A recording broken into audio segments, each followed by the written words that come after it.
Spur छोड़ते हैं गोलाई में, है ना।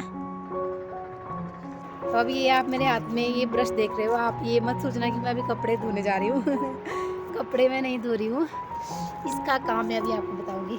तो ये टहनियाँ बहुत और नीचे।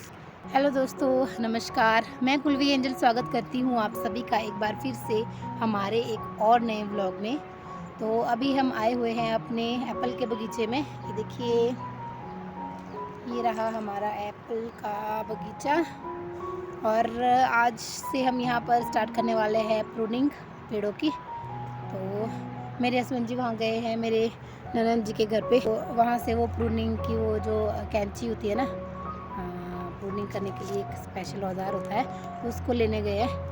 तो मुझे आज काम मिला है पेड़ों पर जो मेहंदी लगी होती है उसको साफ़ करने का, और मेरे हस्बैंड जी गए हैं अभी प्रूनिंग करने वाली कैंची लेने। तो वो बस अभी आते ही होंगे तो हम अपना काम स्टार्ट कर लेंगे फिर। और मैं मौसम की बात करूँ तो मौसम आज कुछ इस तरीके का है। देखिए, बादल छाए हुए हैं पूरे आसमान में।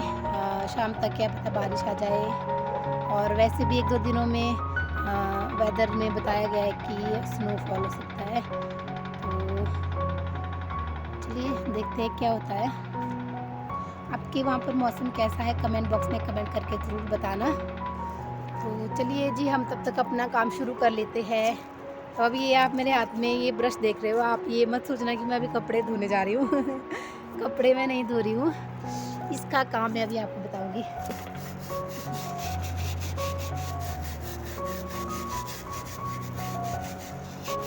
तो इस तरीके से ये ब्रश से साफ़ करने से ना पेड़ों को भी कोई हानि नहीं पहुंचेगी। देखिए, बिल्कुल इजीली क्लीन हो रहा है। तो आप लोग कैसे साफ़ करते हो अपने एप्पल के बगीचे में पेड़ों को, कमेंट करके ज़रूर बताना।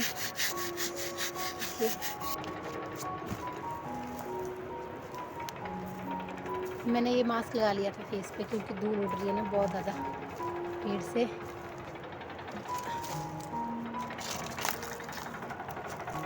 तो लकड़ियाँ देख सकते हैं आप, इतनी ज़्यादा। सिर्फ एक इस पेड़ की है ये, जिस पेड़ में अभी प्रूनिंग कर रहे हैं, इसी पेड़ से इतनी ज़्यादा ये जो लकड़ियाँ हैं वो वेस्ट मटेरियल निकला है।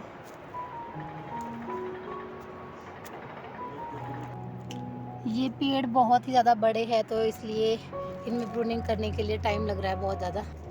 तो प्रूनिंग करने के बाद पेड़ कुछ इस तरीके के हो जाते हैं, देखिए, जो कि देखने में बहुत ही अच्छे लगते हैं।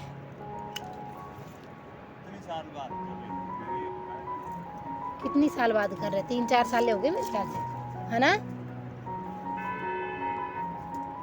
बीच में हम दे देते हैं ना लोगों को, जो एप्पल का सीज़न आता है बीच में, तो लोग बोल देते हैं पहले कि हमें बगीचा दे देना आपने अपना। हाँ, तो फिर इनकार भी नहीं किया जाता, तो वो लोग कहते हैं कि हम लोग कर लेंगे, इसमें जितनी भी केयर रहती है पेड़ों की, लेकिन करते कोई नहीं है। बस सीज़न में सीधे ही आके एप्पल निकाल के लेके चले जाते हैं। तो कुछ इस तरीके का रहता है पहाड़ों में एप्पल सीज़न। शुरू होने से पहले ही सारी मेहनत शुरू हो जाती है, तो लास्ट में तो सिर्फ एप्पल निकालने के लिए ही रह जाते हैं। तो उससे पहले बहुत ज़्यादा काम रहता है बगीचे में। जैसे कि आजकल सर्दियां हैं, पतझड़ के मौसम के बाद पेड़ों में ऐसे प्रूनिंग की जाती है। फिर उसके बाद इसमें जो भी ऐसे फंगस वगैरह लगा होता है ना, जैसे मेहंदी, शैवाल वगैरह अगर जम गया हो, तो देखिए ये रही छोटी सी आरी जो कि टहनियाँ काटने के काम आती है। तो बिल्कुल नीट एंड क्लीन होना चाहिए पेड़। तो उसके बाद बारी आती है चूना या फिर कलर वगैरह जो भी हो वो लगाने की। अगर पेड़ों में आप फ्रूटिंग चाहते हो ज़्यादा, तो फिर पेड़ों पर ऐसे पानी की थैलियाँ भी लोग बांधते हैं टहनियों के ऊपर। पॉली बैग में पानी भरकर उन कोपलों को ऐसे पानी की उस थैली के अंदर डाल दिया जाता है। बिल्कुल ऑर्गेनिक काम चलता है हमारा बगीचे में। इनकी जो गोबर की खाद रहती है, हम बस उसी का यूज़ करते हैं पेड़ों के नीचे डालने में, गड्ढे बनाने में। तो पेड़ों के चारों तरफ ऐसे खोदते हैं तो वहाँ पर हम गोबर डाल देते हैं, बस इससे ज़्यादा कुछ नहीं करते।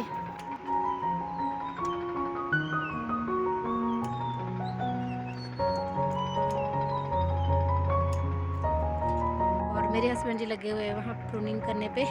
और ये देखिए, ये जो वेस्ट मटेरियल होता है ना पेड़ों में, तो कुछ इस तरीके से लकड़ियाँ निकल जाती है प्रूनिंग के बाद, जो कि ज़्यादा बारीक हो तो गाय खा लेती है और थोड़ा बहुत जलाने के भी काम आती है।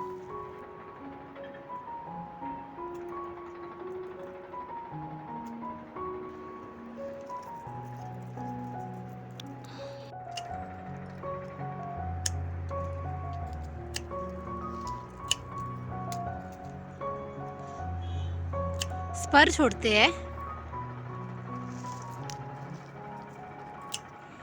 गोलाई में, है ना? आ रही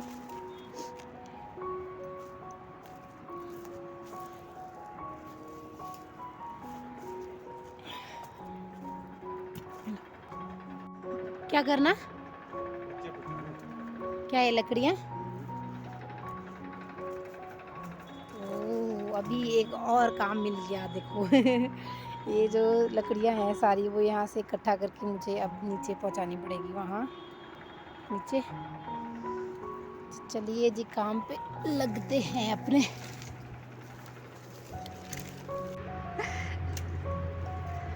ये टहनियाँ बहुत, हाँ, और नीचे।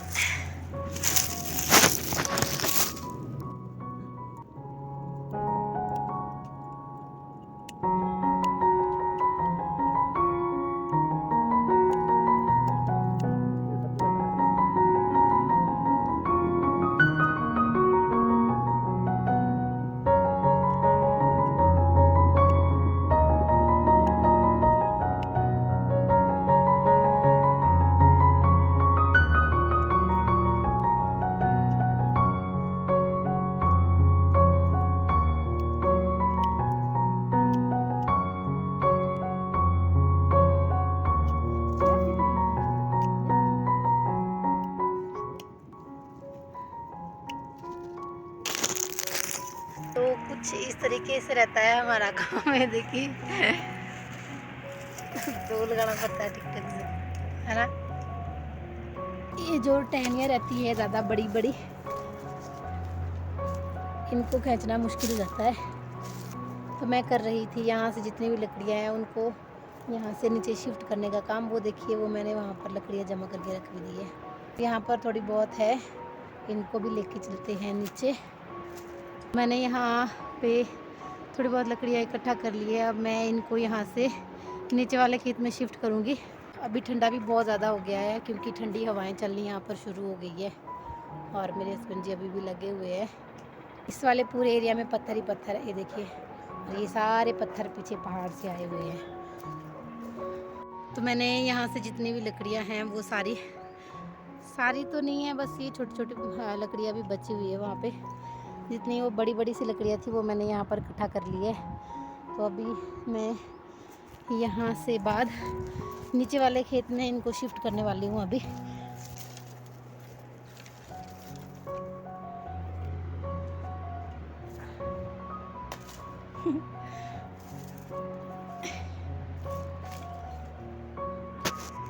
तो ये देखिए, कुछ इस तरीके से ये पेड़ों के ऊपर अपने आप ही उग जाती है ये वाली बेल। इसकी मैं बात करूँ तो जड़ का कोई नामो निशान नहीं है, क्योंकि ये पेड़ की जो शाखाएं होती है उनके बीच से होके निकल जाती है अपने आप ही। तो ये सेब का ही पेड़ है। और इसके साथ ही में ऊपर मैं आपको खुमानी के पेड़ की मैं बात करूँ तो देखिए, इसमें भी ऐसी लगी हुई है छोटी छोटी सी झाड़ियाँ, जो कि एकदम हरी है। तो ये वाली जो झाड़ियाँ रहती है वो पेड़ों को ख़राब कर देती है, सारा न्यूट्रिशन अपने अंदर लेके। पेड़ में जितनी भी पोषक तत्वों की ज़रूरत होती है वो अगर ऐसे बीच में निकल के जो छोटी छोटी सी ये झाड़ियाँ रहती है अगर अपने अंदर सूख लेती है तो वो सारा पेड़ सूख सकता है इस तरीके से।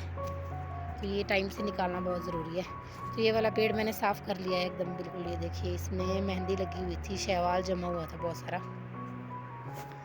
तो वो साफ़ करने के बाद कुछ इस तरीके का दे रहा है पेड़ दिखाई है, देखिए, जो देखने में बहुत ही ज़्यादा सुंदर लग रहा है। अब इसमें अगर हम चूना लगाएंगे अब तो फिर ये ज़्यादा अच्छा हो जाएगा। और गड़े भी अभी बनाने के लिए ही है हमारे पास। जब ये प्रूनिंग का काम ख़त्म कर लेंगे तो गड़े बनाने पड़ेंगे इसके। चलो बात की बात है।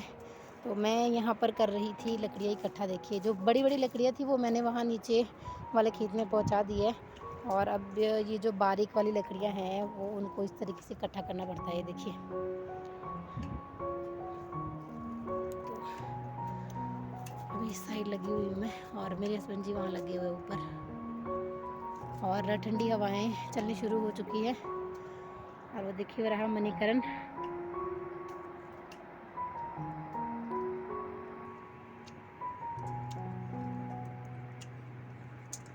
एक्सरसाइज हो रही है ठीक ढंग से, है ना।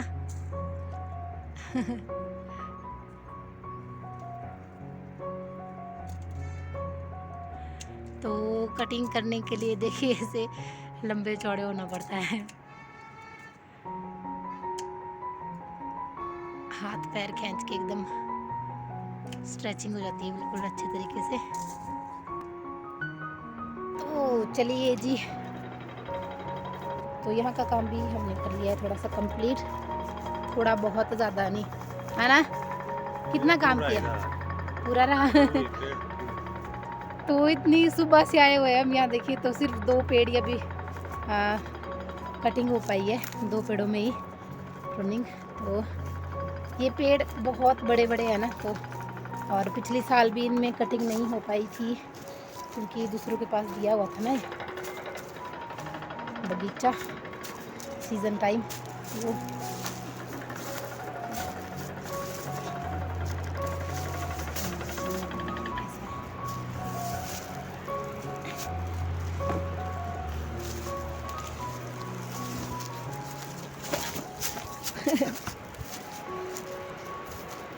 चलने के लिए रास्ता नहीं है अच्छा ढंग का। एक खेत से उतरो तो दूसरे खेत से फिर ऐसे गिरने वाला है।